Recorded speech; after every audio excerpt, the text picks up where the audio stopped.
A'udzubillahi minasyaitonirrajim. Bismillahirrahmanirrahim. Assalamualaikum warahmatullahi wabarakatuh. Apa kabar ukhti dan ummahat semua? Semoga hari ini jauh lebih baik daripada hari kemarin dan Allah memberikan kita keberkahan, kemuliaan, kebahagiaan dan kemudahan serta kelancaran dalam menerima semua kajian yang kita akan sampaikan pada hari ini. Sebelum kita mulai, kita beristighfar terlebih dahulu. Astaghfirullahaladzim alladzi la ilaha illa huwal hayyul qayyum wa atubu ilaih. Allahumma salli ala Muhammad wa ala ali Muhammad. Rabbi zidni ilman warzuqni fahman. Raditu billahi rabba wa bil islami dina wa bi Muhammadin nabiyya wa rasula. Bunda-bunda yang dirahmati Allah, kajian kita kali ini adalah masih melanjutkan tentang sabar, yaitu bagian yang kedua. Kalau yang bagian pertama adalah bersabar dalam ketaatan kepada Allah, yang kedua adalah bersabar ketika ditimpa musibah. Kesabaran yang terpuji sebenarnya tercermin pada saat awal mendengar musibah. Hadis yang berasal dari Anas bin Malik, Rasulullah SAW mendatangi seorang wanita yang sedang menangis saat ditinggal mati anaknya. Lalu beliau bersabda, "Bertakwalah kepada Allah dan bersabarlah." Wanita itu menjawab, "Apa pedulimu dengan musibahku?" Lalu beliau pun meninggalkannya. Seseorang mengatakan kepada wanita itu, "Dia itu Rasulullah SAW." Lalu wanita itu ditarik seperti orang mati menuju kediaman Rasulullah. Seraya berkata, "Wahai Rasulullah, aku tidak tahu kalau itu engkau." Rasulullah SAW menjawab, "Sesungguhnya kesabaran itu terletak pada saat awal menerima kabar musibah." Nah, di dalam riwayat lain dikatakan saat awal menerima kabar musibah. Nah, tetapi kita sendiri banyak yang belum memahami tentang ini. Apa yang terjadi pada manusia ketika dia menerima musibah? Maka yang terasa pertama sekali adalah merasa gelisah, hati terkoyak-koyak, kemudian sangat menyakitkan, kadang-kadang mematikan hati kita. Nah, kalau ini yang terjadi di dalam diri kita, itu pertanda lemahnya iman kita. Nah, jadi harusnya bagaimana?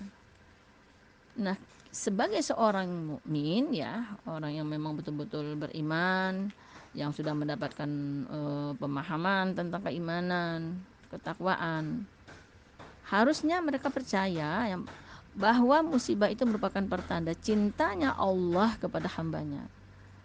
Sebagaimana yang dikatakan Rasulullah di dalam sabdanya, sesungguhnya Allah jika mencintai suatu kaum, dia akan menguji mereka. Nah, hal ini juga Allah tekankan di dalam surat Al-Ankabut, yaitu surat ke-29.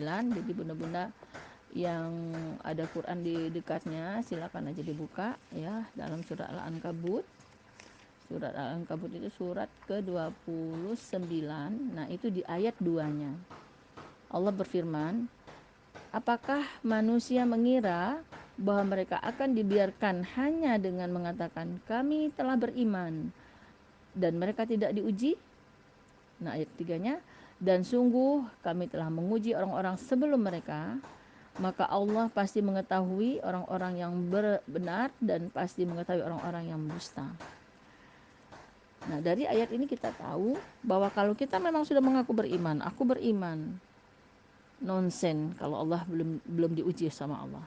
Ya, karena ayat ini sudah dikatakan, kalau memang kita sudah mengaku beriman, maka kita siap untuk menerima ujian dari Allah. Nah, itulah yang dikatakan ujian dari Allah itu adalah bentuk tanda kasih sayang Allah kepada hambanya yang beriman.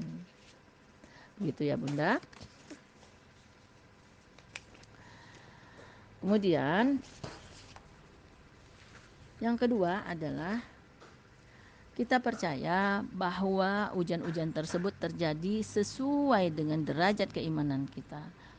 Sebagaimana sabda Rasulullah Sallallahu Alaihi Wasallam, seberat-beratnya manusia mendapatkan ujian adalah para nabi, kemudian orang-orang soleh, kemudian orang-orang seterusnya ke bawah menurut derajat keimanannya.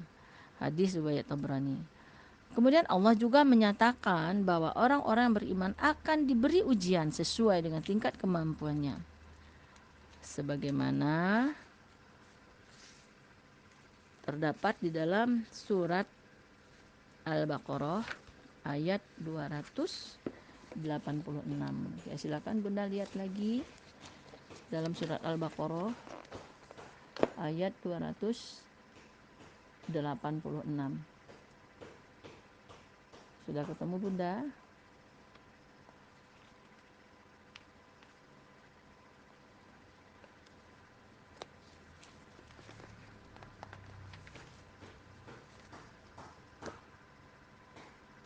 Iya.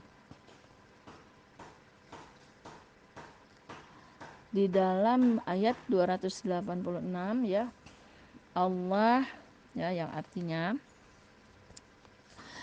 bunda-bunda pasti hafal semua ya ayat ini karena ini biasa dibaca ya di penutup doa. La yukallifullahu nafsan illa wus'aha laha ma kasabat wa 'alaiha ma qtasabat. Ya. Allah tidak akan membebani seseorang melainkan sesuai dengan kesanggupannya.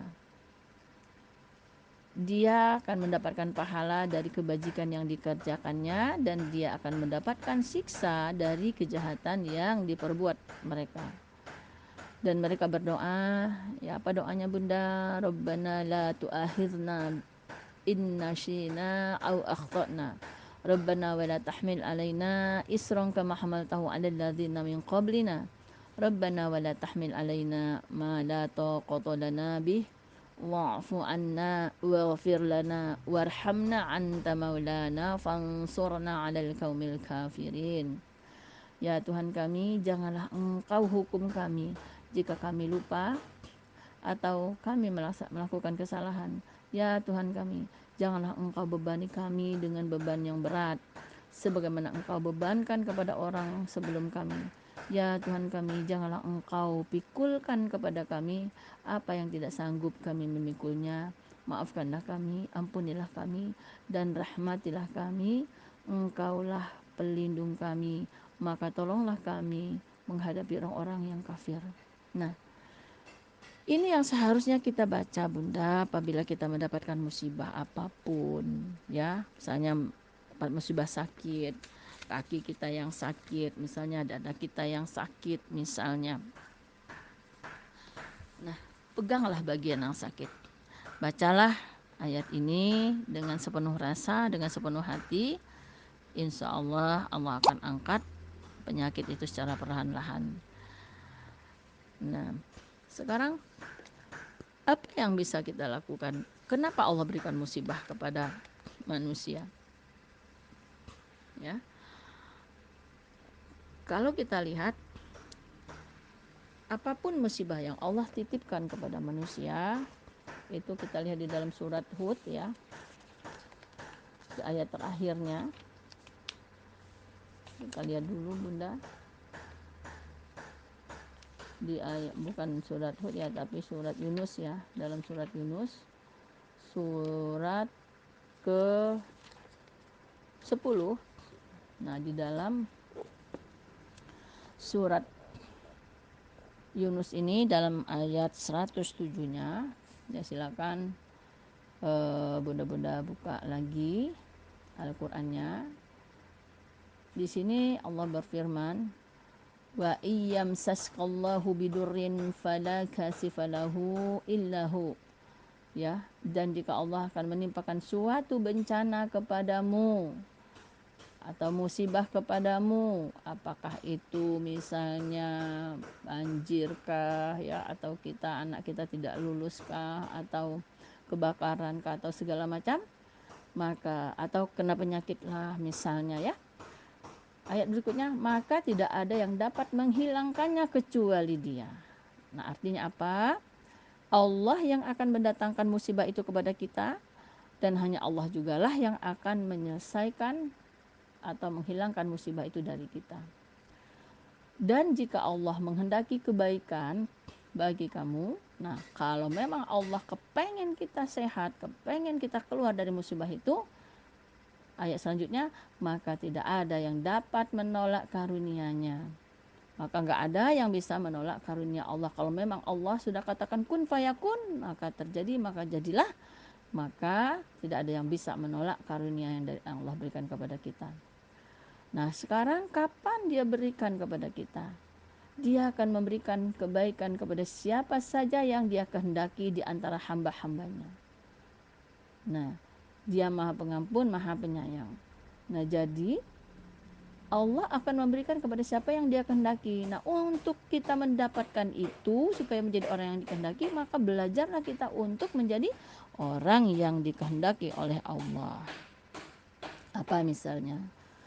Orang yang dikehendaki oleh Allah itu adalah orang yang sering berdialog dengan Allah, sering nelpon Allah, bukan hanya miss call, ya, sering nelpon Allah, sering curhat, kemudian sering dengan curhat dengan cara tahajud, kemudian miss call misalnya kita hanya dengan banyak bersedekah. Jadi bukan hanya miss call doang, tapi kita berikan untuk Allah itu dengan bersedekah.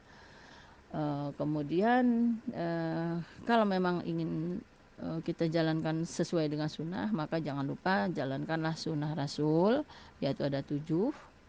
Yang pertama menjaga wudhu, kemudian sholat duha, yang ketiga sholat tahajud, yang keempat adalah bersedekah, yang kelima adalah baca Quran dan maknanya atau zikir, ya. Kemudian yang ke-6 adalah puasa sunnah, yang ke-7 adalah sholat di masjid bagi laki-laki. Nah, itu kecualiannya. Nah, oh ya, ada yang lupa. Kita lihat lagi dari ayat pertama tadi, dan jika Allah menimpakan suatu bencana kepadamu. Nah, jadi pertanyaannya kenapa dia berikan kepada kita? Nah, kenapa Allah berikan kepada kita, bukan kepada orang yang lain? Nah, jawabannya ada di dalam surat Asy-Syura, ya Asy-Syura, yaitu di dalam surat ke-42.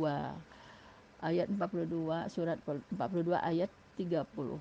Nah, kita lihat dalam surat Asy-Syura, ya, ayat 30 ini.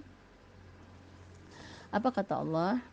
Wa ma asabakum mim musibatin fabima kasabat aydikum wa ya'fu an katsir. Dan musibah apapun yang menimpa kamu adalah karena perbuatan tanganmu sendiri, dan Allah memaafkan banyak atas kesalahan-kesalahanmu. Nah, jadi balik lagi kita ke ayat tadi. Jadi kalau kita mendapatkan musibah apapun itu semuanya adalah atas izin Allah. Nah, kenapa dia berikan kepada kita? Karena kesalahan kita sendiri. Karena tangan kita yang membuat salah itu. Karena kesalahan diri kita sendiri. Nah, jadi kalau kita tahu itu adalah merupakan kesalahan kita, maka apa yang harus kita lakukan? Minta ampunlah kita kepada Allah. Banyak-banyaklah kita minta ampun kepada Allah, karena ayat berikutnya itu dikatakan bahwa Allah mengampuni sebagian dari dosa-dosamu. Jadi minta ampunlah kepada Allah karena memang kita sudah salah. Minta ampunlah, kita lihat nih, oh apa ya kesalahanku. Oh, nanti baru akan ketahuan. Kenapa kita misalnya sakit kaki? Oh, ternyata kita mungkin terlalu banyak makan makanan yang memang mengarah kepada asam urat misalnya, sehingga kaki kita kenalah penyakit asam urat itu misalnya, ya Bunda. Nah, kalau kita sudah tahu kesalahannya ada pada diri kita, maka kita minta ampun kepada Allah, sampaikan unek-unek kita kepada Allah, minta ampunlah kepada Allah, supaya Allah memaafkan kita atas dosa-dosa kita ini, dan berusahalah kita menjadi lebih baik dan orang yang dikehendaki oleh Allah. Nah, kapan kita tahu bahwa Allah memang sayang sama kita, mau melepaskan semua masalah kita? Nah, ayatnya ada di surat Al-Baqarah ayat 160.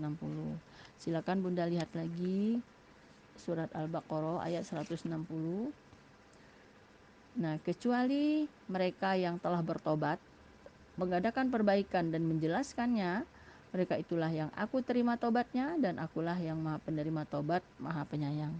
Nah, jadi kalau kita sudah menjalankan apa yang dikehendaki oleh Allah tadi, maka akan sangat mudah bagi Allah untuk menyembuhkan kita dari penyakit itu. Akan sangat mudah bagi Allah untuk kita keluar dari musibah itu. Kun fayakun, maka sembuh-sembuhlah. Kun fayakun, maka keluarlah engkau dari musibah itu. Kalau memang begitu, maka di ayat 160 ini dikatakan oleh Allah, kecuali mereka yang telah bertobat, mengadakan perbaikan dan menjelaskannya, mereka itulah yang aku terima tobatnya, dan akulah yang maha penerima tobat, maha penyayang. Nah, begitu ya Bunda. Sebenarnya secara teoritis simpel banget ya Bun, kalau kita ingin meraih simpati Allah. Hanya itu yang kita lakukan ya.